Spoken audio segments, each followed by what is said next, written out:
ఇందిరమ్మ ఇచ్చింది ఆదివాసీలకు 10 లక్షల ఎకరాల పోడు భూముల పట్టాలు ఇచ్చింది ఇందిరమ్మ ప్రభుత్వం. ఇవాళ పేదవాడు సొంత ఇల్లు ఉన్నా, సొంత ఇంటి స్థలం ఉన్నా, దున్నుకోవడానికి భూమి ఉంది అంటే అది ఇందిరమ్మ ఇచ్చిన భూమి, ఇందిరమ్మ ఇచ్చిన ఇల్లు పట్ట, ఇందిరమ్మ ఇచ్చిన ఇల్లు అని చెప్పి నేను ఈ సందర్భంగా తెలియజేయదలుచుకున్న మిత్రులారా. ఇవాళ మీరు ఆలోచన చేయండి. ఇందిరమ్మ ఆనాడు తెచ్చిన సంక్షేమము, అభివృద్ధి ఈరోజు పేదవాళ్ళ జీవితాల్లో వెలుగులను నింపింది. అందుకే ఈరోజు ఏ సంక్షేమ పథకానికైనా ఇందిరమ్మ పేరు మనం పెడుతున్నాం.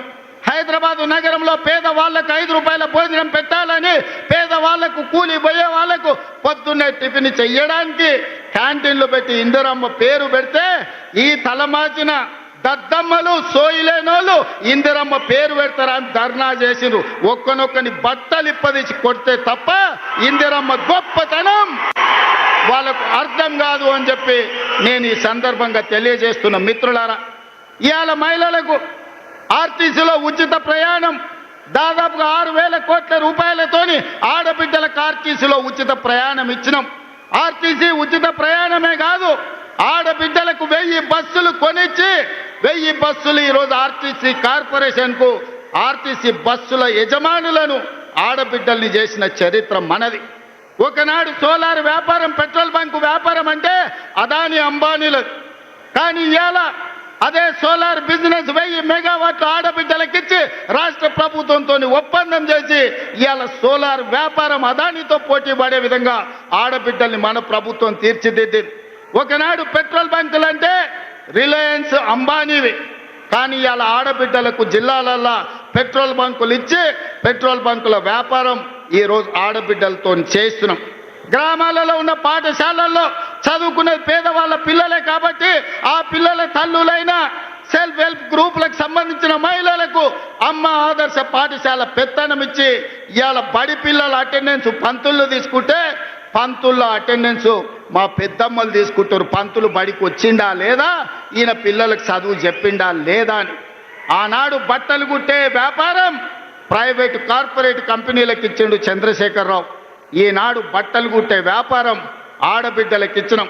హాస్టళ్లలో సరుకులు సరఫరా ఆనాడు టీఆర్ఎస్లో ఉన్న ఒక నాయకుడు దోచుకుంటే ఈరోజు మహిళా సంఘాలకు కోడిగుడ్ల నుంచి కూరగాయల వరకు పాలు, ఉప్పు, పప్పు, బెల్లం, చింతపండు ప్రతి సరఫరా ఆడబిడ్డలు చేస్తారు.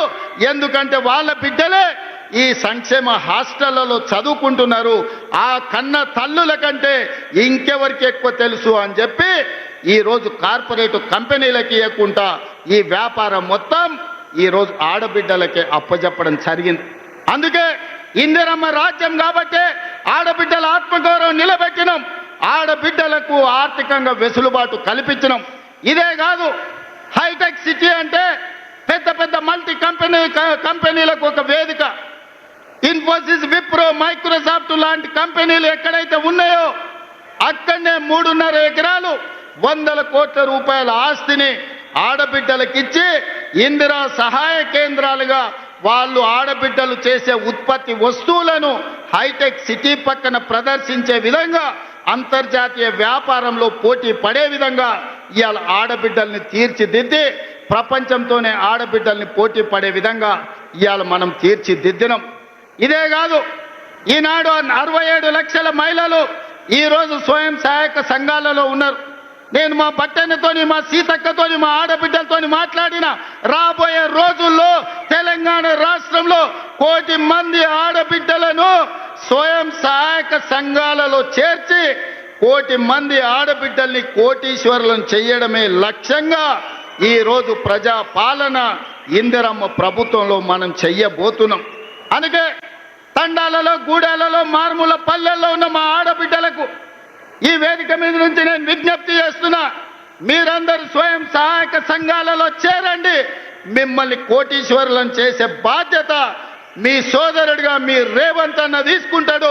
ఇది నా మాటగా, సోనియమ్మ మాటగా ప్రతి తెలంగాణ ఆడబిడ్డకు ఈ వేదిక మీద నుంచి ఈరోజు మేము ఇస్తున్నాం.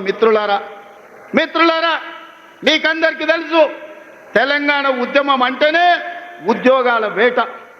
నిరుద్యోగ యువకులు లక్షలాది మంది రోడ్ల మీదకి వచ్చి నెలల తరబడి ధర్నాలు, దీక్షలు, ఉద్యమాలు చేసి ఆత్మ బలిదానాలు చేసుకొని అమరులై తెలంగాణ రాష్ట్రం తెచ్చుకున్నారు. వాళ్ళు తెలంగాణ రాష్ట్రం తెచ్చుకున్నదే పీజీలు, పిహెచ్డీలు చేసి ఈ రాష్ట్రంలో డాక్టర్లు, లాయర్లు, ఇంజనీర్లు, ఐఏఎస్లు, ఐపీఎస్లై తెలంగాణ పునర్నిర్మాణంలో భాగస్వాములు కావాలి అని. కానీ చంద్రశేఖరరావు ఏమన్నాడయా?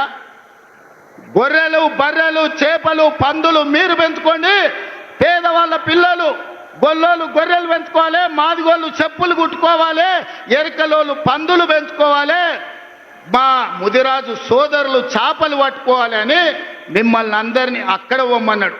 ఆయన కొడుకు మాత్రం రాజ్యాలు ఏలుతారంట. ఇదే నా న్యాయం అని నేను అడుగుతున్నా.